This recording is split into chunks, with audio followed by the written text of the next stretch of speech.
नमस्कार, जय हिंद, वंदे मातरम।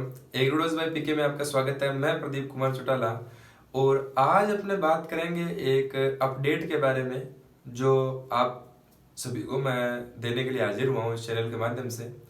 आज अपने एक राजस्थान कर्मचारी चयन बोर्ड ने एक कैलेंडर जारी किया है सभी परीक्षाओं की संभावित परीक्षा तिथि से संबंधित।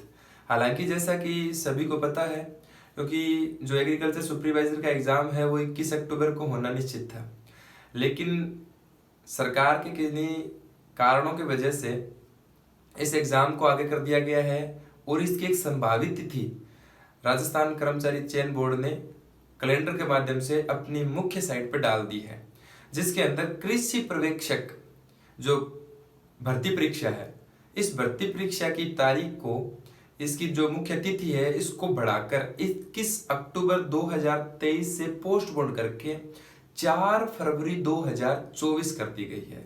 इसका मतलब ये हुआ कि जो परीक्षा की तिथि थी उसको आगे कर दिया गया है, लेकिन इसमें स्टूडेंट्स को काफ़ी जो तैयारी करते आ रहे हैं और कंटिन्यूटी के साथ पढ़ रहे हैं, उनको ऐसा हुआ है कि सर हम तैयारी कर रहे थे, अब क्या होगा हमारा, आगे हम कैसी रणनीति बनाएं। तो आगे की स्ट्रेटेजी क्या बनेगी, कैसी रणनीति बनानी है, कैसे आगे अपने सिलेबस को कवर करना है, क्या क्या सेगमेंट आपको छोड़ने हैं, क्या क्या आप दोबारा पढ़ने हैं, उसके लिए अपने एक और बड़ी रणनीति से संबंधित वीडियो अपलोड करेंगे। लेकिन आज मैं आपको इतना क्लियर कर दूं, जो भी स्टूडेंट्स जो तैयारी कर रहे हैं और निरंतर प्रयास कर रहे हैं, तो उनको मैं कह दूं घबराने की कोई भी आवश्यकता नहीं है, क्योंकि आप एक युद्ध क्षेत्र के योद्धा हैं और योद्धा को हमेशा तत्पर रहना पड़ता है। किसी भी व्यवस्था के लिए, किसी भी वस्तु के लिए, किसी भी कार्य के लिए वो प्रतिपल प्रतिक्षण तत्पर रहेगा, तब जाके वो युद्ध के अंदर विजय प्राप्त कर सकेगा। तो आप उस युद्ध क्षेत्र के यानी उस एग्जाम क्षेत्र के आप योद्धा हैं, तो आपको तैयार रहना है। तैयार का मतलब ये है कि जो आपकी तैयारी चल रही थी अब उसको और शार्प करना है। ऐसा नहीं कि जैसे ही डेट पोस्टपोन होगी तो कुछ एक स्टूडेंट से मैसेज के माध्यम से बात हुई तो वो कह रहे हैं कि सर हमारा तो मन नहीं कर रहा पढ़ने का। क्यों भाई, ऐसा क्या हो गया है कि अब आपका मन नहीं कर रहा? ऐसी क्या व्यवस्था चेंज होगी कि आपका पढ़ने का मन नहीं कर रहा? ऐसी स्थिति तभी होती है कि जब आपको जानबूझकर पढ़ने के लिए बिठाया गया हो। अगर आप जानबूझकर पढ़ने के लिए बैठे हैं, तब तो डेट चाहे कल आ जाए, चाहे आगे और हो जाए और चाहे और आगे हो जाए, आप उसमें अपना 100% नहीं दे पाएंगे। लेकिन अगर आप आंतरिक रूप से अभिप्रेरित हैं, आपका अंतर्मन पूर्णतः अभिप्रेरित है, तो आप चाहे कैसी व्यवस्थाएं क्यों ना उत्पन्न हो जाए, कैसे हर्डल्स क्यों ना आ जाए, आप अपने लक्ष्य से, आप अपने पथ से कभी भ्रमित नहीं होंगे। समझे बात?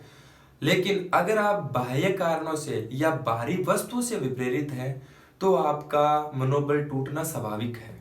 क्यों? क्योंकि आप किन्हीं और वस्तुओं को पोषण देने के लिए पढ़ रहे हैं, किसी व्यक्ति विशेष को, किसी वस्तु विशेष को या किसी समाज विशेष के लिए आप पढ़ने का प्रयत्न कर रहे हैं, क्योंकि आप किन्हीं दूसरी व्यवस्थाओं के लिए पढ़ रहे हैं। इस कारण डेट आगे बढ़ती है, आप ऐसे हो गए, नहीं सर अब क्या करें, क्या होगा, क्या? अरे होना क्या है, एग्जाम तो होगा, सरकार तो एग्जाम करवाएगी, आज नहीं तो कल एग्जाम तो होना है।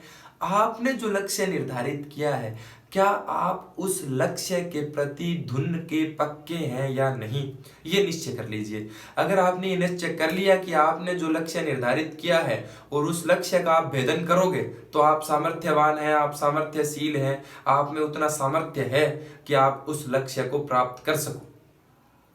तो एग्जाम की डेट अक्टूबर से चाहे फरवरी में हो, चाहे फरवरी से पुनः अक्टूबर हो, कुछ हो, एक युद्ध क्षेत्र के योद्धा, मैं बार बार कहता हूं, एक योद्धा को प्रतिपल प्रतिक्षण तैयार रहना चाहिए। अब इंडियन आर्मी के सोल्जर्स को देखिए आप, क्या वो ऐसे छोड़ देते हैं क्या कि नहीं नहीं सर युद्ध तो अब क्या होना है, बंदूकें छोड़ दो, क्या दिक्कत है? ऐसा नहीं, वो प्रतिपल तैयार है। क्यों? उनकी ड्यूटी है और अपनी ड्यूटी के वो पूरे 24/7 हार्स बिल्कुल रेडी है कि कभी कुछ भी हो वो तैयार है। और वैसा ही एक जो तैयारी करने वाला छात्र है, उसको प्रतिपल तैयार रहना पड़ेगा, आने वाली स्थितियों के लिए भी, आने वाले हर्डल्स के लिए भी और आने वाली नई चुनौतियों के लिए भी। क्योंकि अगर आप प्रयास कर रहे हैं और प्रयास के अंदर चुनौतियां नहीं आई, तो आपको पता कैसे चलेगा कि जो सफलता मिली है उसका टेस्ट कैसा है?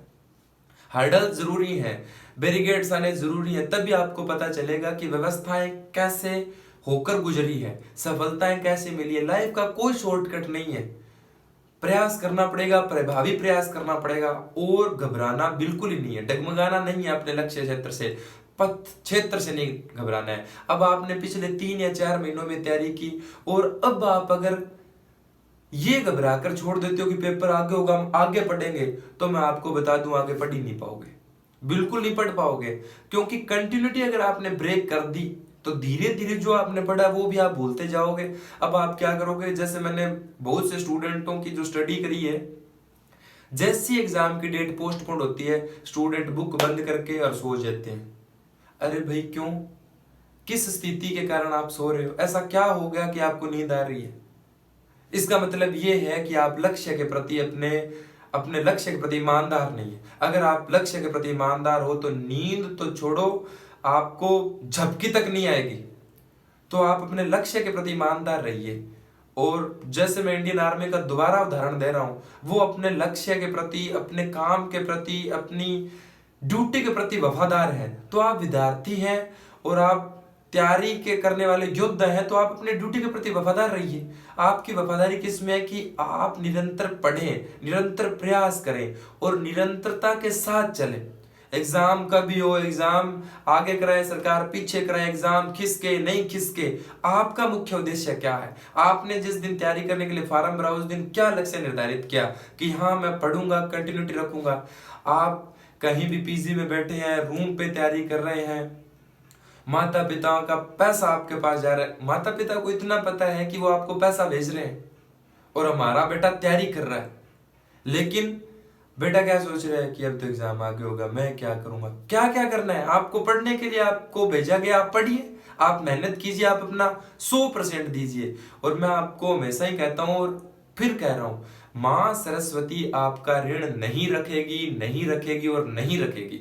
अगर आप अपने लक्ष्य के प्रति ईमानदार हैं, आप धुन के पक्के हैं, आप लीक के पक्के हैं और लक्ष्य के प्रति पूर्णतः केंद्रित हैं, तो कैसी भी सत्ता क्यों ना आ जाए, कैसी भी व्यवस्था क्यों ना आ जाए, कैसे भी व्यवस्थाएं क्यों ना बन जाए, आप अपने लक्ष्य क्षेत्र से नहीं डगमगाएंगे और आपको लक्ष्य प्राप्त होगा। आपको अर्जुन की तरह केवल चिड़िया की आंख दिखाई देनी चाहिए, आपको केवल एग्रीकल्चर सुपरवाइजर का जो लक्ष्य है वो दिखाई देना चाहिए।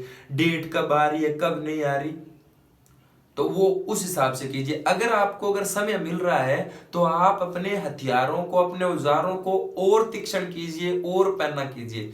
हथियारों का मतलब आप अपनी तैयारी को और मजबूत, शानदार, बेहतरीन कीजिए, क्योंकि मौका जब मिल रहा है तो इसका मतलब आप और बेहतर कीजिए। वो कहता है ना, शेर जब 2 कदम पीछे हट रहा है, इसका मतलब उसका आगे वाला प्रयास बड़ा ही भयंकर, शानदार और जबरदस्त होगा। वैसे ही आप तैयारी करने वाले योद्धा जब 2 कदम पीछे हटे हो तो जो आगे वाला कदम आएगा वो 4 कदम दुगनी गति से आना चाहिए। तो आप बेहतर प्रयास कीजिए, बेहतर रहिए, नकारात्मकता नहीं आनी चाहिए मन में। क्योंकि अब आपके साथी, मित्र, सगे संबंधी सब ऐसे कहेंगे पेपर आगे होगा, अब तो पेपर होगा ही नहीं। ऐसी संभावनाओं, ऐसी अटकलों से और ऐसी नकारात्मकता से आप बिल्कुल कोसों दूर रहिए। एक तैयारी करने वाला जो योद्धा है, जो युवक है, जो नौजवान है, उसको इतना पता चलना चाहिए या उतना रहना चाहिए कि हाँ मेरा लक्ष्य क्या है। इसके अलावा नकारात्मकताएं कितनी आए, कितनी जाएं, कोई कुछ कहे, कोई कुछ आए, आप अपने पद से कभी विमुख नहीं होंगे, आप अपने पद से कभी भ्रमित नहीं होंगे, आप अपने पद से कभी विचलित नहीं होंगे। और एक सफल योद्धा और एक सफल धनुर्धर, एक सफल तैयारी करने वाला छात्र अगर अपने पद से भ्रमित नहीं होगा, नकारात्मकताओं के आवेश में नहीं आएगा, तो ये निश्चित है कि वो अपने लक्ष्य को जरूर प्राप्त करेगा। क्यों? ये उसकी कैपेबिलिटी, एबिलिटी, स्ट्रेंथ, ये सारी चीजें उसके पास है और वो अपने लक्ष्य से नहीं डगमगाया। तो मैं एक बार पुनः आप सभी छात्रों को कह देता हूं कि एग्जाम की डेट आगे हुई है, ना कि सरकार ने ऐसा कहा है कि आप अपनी तैयारी कम कर दो, तैयारी छोड़ दो, सो जाओ आप। ऐसा कहीं नहीं लिखा है कर्मचारी चयन बोर्ड ने कि आप तैयारी छोड़ के और रेस्ट करो, ऐसा कहीं नहीं लिखा है। उन्होंने केवल डेट कैलेंडर में मेंशन की है और डेट जो अक्टूबर से क्या कर दी, फरवरी कर दी, बस इतना ही उन्होंने चेंज किया है। बाकी सूरज वैसे ही उदय होगा, वैसे ही अस्त होगा, वैसे ही आपकी हार्ट बीट होगी, वैसे आपका रेस्पिरेशन, एक्सक्रीटेशन, सारी चीजें वैसे ही चल रही है। तो तैयारी भी आप वैसे ही कीजिए, निरंतरता बनाए रखिए, किसी भी प्रकार की नकारात्मकता के आवेश में ना आइए। मैं बार बार आप छात्रों को ये एक बात पुनः नोटिस करवा रहा हूं कि केवल कर्मचारी चयन बोर्ड ने डेट आगे करी है ना, उन्होंने ऐसे कहा कि आप टिका के रेस्ट करो, कोई दिक्कत नहीं है, अब तो पेपर आगे होगा, जैसा होगा देखा जाएगा, ऐसा कहीं नहीं लिखा उन्होंने। आप अपनी तैयारी के प्रति कहीं भी छूट न रखें, कहीं भी ढील न रखें। मैं छात्रों को हमेशा कहता हूं, क्या सूरज उदय होने बंद हो जाएगा? क्या सूरज अस्त होना बंद हो जाएगा? क्या आपकी हृदय जो धड़कन है वो बंद हो जाएगी? क्या आपकी श्वसन की दर है वो रुक जाएगी? क्या आप खाना खाना छोड़ दोगे? क्या आप श्वास लेना छोड़ दोगे? जब ये सारी चीजें नहीं छूट रही है, ये सारी चीजें बंद नहीं हो रही है, तो तैयारी क्यों छूट रही है? तो तैयारी निरंतर कीजिए, प्रयास निरंतर कीजिए, आप अपने लक्ष्य में जरूर सफल होंगे। इन्हीं सभी शुभकामनाओं के साथ जय हिंद, वंदे मातरम।